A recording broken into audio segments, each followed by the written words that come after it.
So, I wanted to give you another update. The day is September the 2nd, and my sweet potatoes have some yellowing in the middle. I'm not quite sure what that is, but we will see. I don't know if they're dying off, but I wanted to show you my tomato plants that I planted a couple weeks ago, and they are growing well in these small baskets.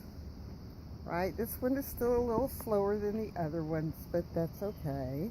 Sweet potatoes, they're not turning as the same color, but they've been this kind of color for a while. And then let's go over into the other half of the garden and take a look at my pepper plants. Now, take a look at this pepper plant and look at the shape of it. It's flat.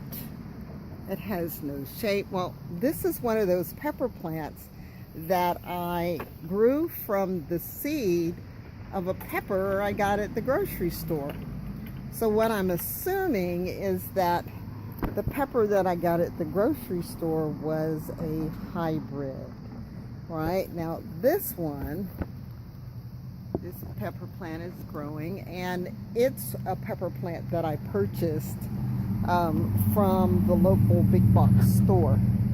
So that's, I think, what's the difference between the plants. But with the weather and with the sheep manure, they are nice and green and big, and it's really nice outside. But I really wanted to show you. Here's my two tomato plants that are growing in small pots, and they are doing well. They're growing big, and I stuck another tomato plant in this pot that has these dwarfed corn that I'm just going to cut off and put in the compost pile. But I know I can grow corn. But the main thing is I wanted you to see the tomato plants.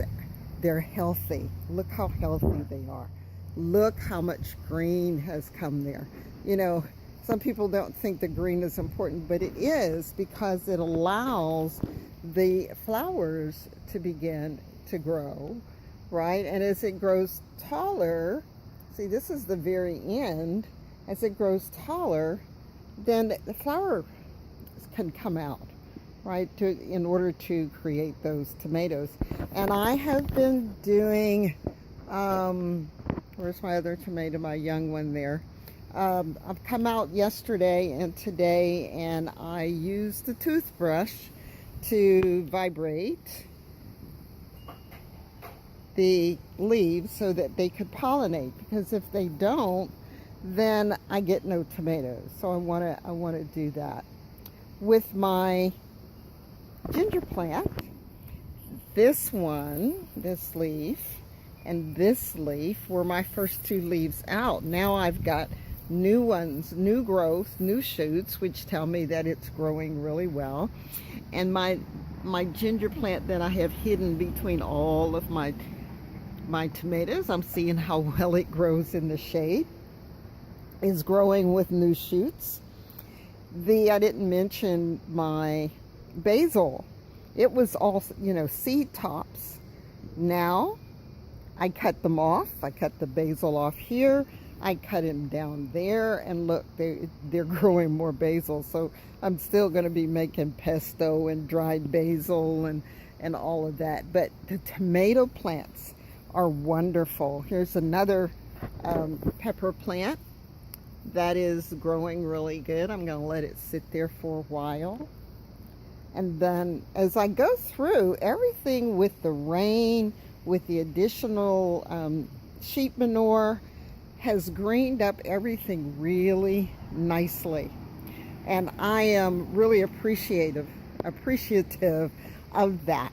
And the experiments with growing in pots and in, closed baskets with, thin liner, that I had. And you can use landscape fabric to line your pots. It will work just as well.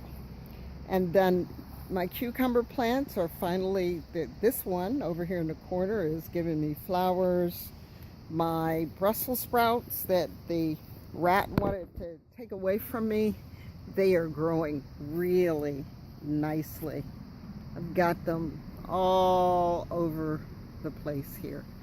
My cucumber plant that has been through the summer and I've taken half care of.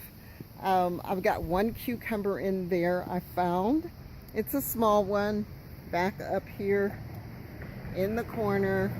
It's small. I'm going to let it stay there a day or so and see how big it will get. And I've got other small ones it seems to be coming. And where you see that little white thing, that's a sling that's holding a small, whoops, okay, revving your engines, right, a small cantaloupe. So I've got cantaloupe. These green things again are the, well, not exactly volunteer. I just planted a bunch of seeds from a honeydew. So we'll see what happens there. I've got new cucumber plant coming up among my mustard greens. I've got another cucumber plant here and one there because, you know, here in Texas we've got 2 seasons, and so we will see what we come up with the second season. Again, more sweet potato plants over here in the corner, but I've got string beans. I've got some corn coming up, some more string beans, I transplanted one of those honeydew plants over here and it took. And then I just recently planted cabbage over here in the corner, and I put in some red onion bulbs. They were bulbs, so we'll see what they do, but they're doing really good. And really, onions weren't supposed to be planted until like November around here. And in my compost pile, I'll show you, I've got watermelon seeds, and I'm just going to see if they grow and they give me any watermelon before the winter hits. But this is the garden. It's just like, I just absolutely am enamored with how it's been this year and how it has produced for me this year. And here's the other tomato plants that I've got in pots, right? So I think I've shown you these. They have grown, yeah, the sun's getting in the way. They have grown really well. And my kale just shot up with all the rain that we've had, and I put some of that sheep manure in here. So more harvest from the kale that I planted last summer, right? Last summer. So I've got, let's see it, you know, I've got flowers. So I'm hoping that I have taken care of the tomato blight to the point where it will not affect my plants, right? And then here, this one, it's all the way up here now, but this is that small plant. I transplanted it into a bigger pot. So I transplanted it in a bigger part, and it is growing very well. No flowers yet. Still have some tomato blight at the bottom, but I'm, you know, and what's so funny is when I spray the spray onto the plants, what happens is that it rains and it kind of washes the stuff off. But it's doing pretty good because I wouldn't have these plants like this now. Well, that's my update of my experiment in my garden, in my backyard, and I will talk to you soon.